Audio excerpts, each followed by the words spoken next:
அல்ஹம்துலில்லாஹ். புகழ் அனைத்தும் அல்லாஹ் ஒருவனுக்கு உண்டாகுமாக.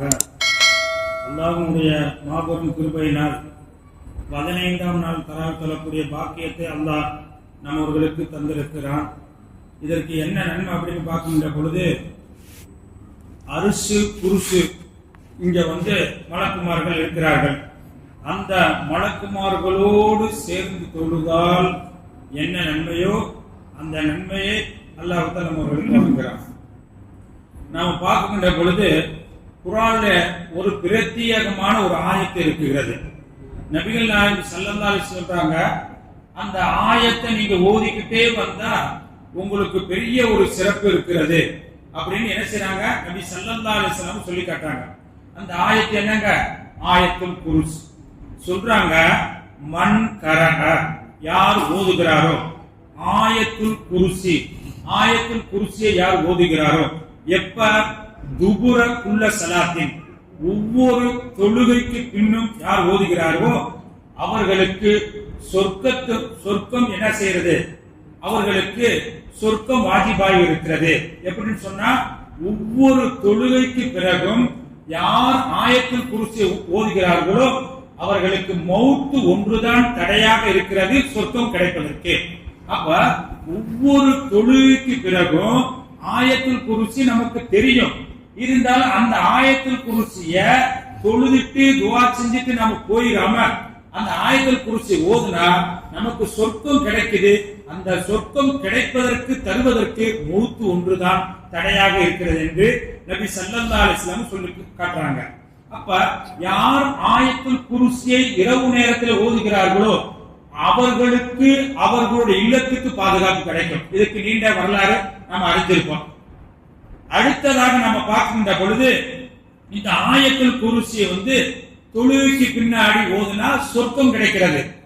ஏன் இந்த ஆயத்துல் குர்சில அப்படி என்ன பிரத்யேகமாக இருக்கிறதுன்னு சொன்னா, நபிகள் நாயகம் ஸல்லல்லாஹு அலைஹி வஸல்லம் சொல்றாங்க, அல்லாஹ்வுடைய அதாவது இஸ்முல் அஅலம் இருக்கிறது. அல்லாஹ்வுடைய பேர் என்னங்க, 99 இருக்கு. வலில்லாஹி அஸ்மாஉல் ஹுஸ்னா ஃபதுஊஹு பிகா, என்னுடைய திருநாமத்தை கொண்டு நீங்க அழையுங்க. அதுல இஸ்முல் அஅலமை கொண்டு நாம துஆ செய்தால் அந்த துஆ அங்கீகரிக்கப்படும். அதுல இஸ்முல் அஅலம்ல கருத்து வேறுபாடுகள் இருக்கிறது. ஆனா நபிகள் நாயகம் ஸல்லல்லாஹு அலைஹி வஸல்லம் சொல்றாங்க, அந்த இஸ்முல் அஅலம் ஆயத்துல் குர்சில இருக்கிறது அப்படின்னு என்ன சொல்றாங்க, என்ன அல் ஹய்யுல் கய்யூம் இருக்கிறது, என்றென்றும் நிலையானவன். அந்த இஸ்முல் அஅலம் இருக்கிறதுனால அந்த ஆயத்துல் குர்சிக்கு தனி சிறப்பு இருக்கிறது மட்டுமல்ல, இந்த இஸ்முல் அஅலமை நாம சொல்லி துஆ செய்தால் நம்முடைய துஆக்கள் அங்கீகரிக்கப்படும் என்று நபி ஸல்லல்லாஹு அலைஹி வஸல்லம் சொல்லி காட்டுறாங்க. இப்ப நம்மள போல ரசூல் ஸல்லல்லாஹு அலைஹி வஸல்லம் விளக்கம் சொல்லிக்கிட்டு இருக்காங்க. சஹாபா பெருமக்கள்லாம் அமர்ந்திருக்காங்க. இந்த நேரத்துல ஒரு தோழர் வர்றாங்க. வந்தாரு, ஓரமா வந்தாரு, தொழுதாரு, துஆ செய்தார். நபிகள் நாயகம் ஸல்லல்லாஹு அலைஹி வஸல்லம் சொன்னாங்க, பாருங்க அவர் எப்படி துஆ செய்கிறார் என்பதை ஹதீஸ்ல போடுறாங்க.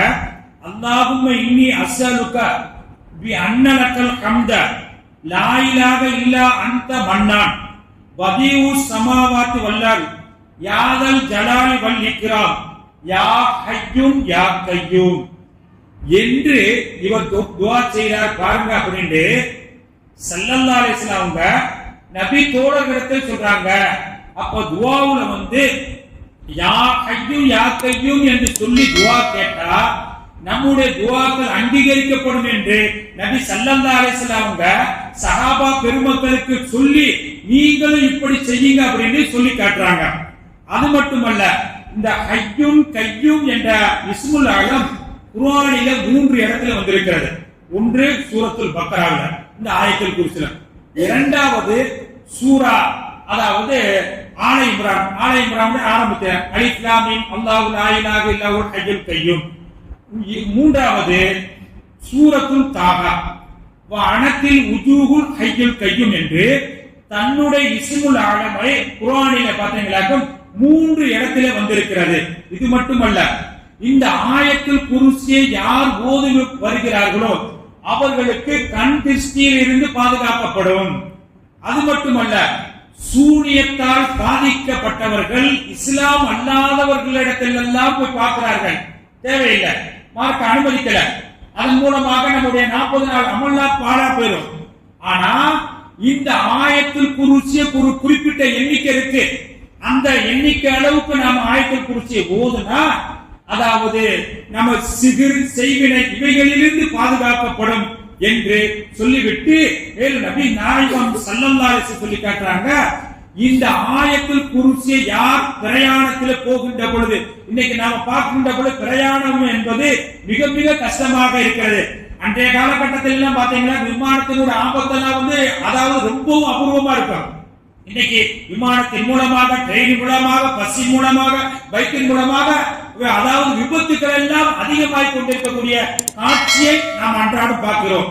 அப்படி விபத்துகளில் இருந்து நாம் பாதுகாப்பு பெற வேண்டும் என்று சொன்னால், நாம் எப்பொழுது நம்ம வாகனத்தில் ஏறுகிறோமோ, அதாவது பைக்காக இருக்கட்டும், காராக இருக்கட்டும், ட்ரெயினாக இருக்கட்டும், அல்லது விமானமாக இருக்கட்டும், எதிலே நாம் ஏறுகிறோமோ, ஏறியவுடன் ஆயத்துல் குர்சியை முழுமையாக ஒரு தடவை ஓத வேண்டும். ஓதிவிட்டு கடைசியாக இருக்கக்கூடிய வலா யஊதுஹு ஹிஃப்துஹுமா வஹுவல் அலியுல் அலீம் என்ற வாசகத்தை மட்டும் 3 தடவை ஓதணும். ஆயத்துல் குர்சி முழுமையாக ஓதிட்டு கடைசியாக இருக்கக்கூடிய வலா யஊதுஹு ஹிஃப்துஹுமா வஹுவல் அலியுல் அலீம் என்பதை 3 தடவை ஓதணும் பிரயாணத்தை மேற்கொள்வதற்கு முன்னால்.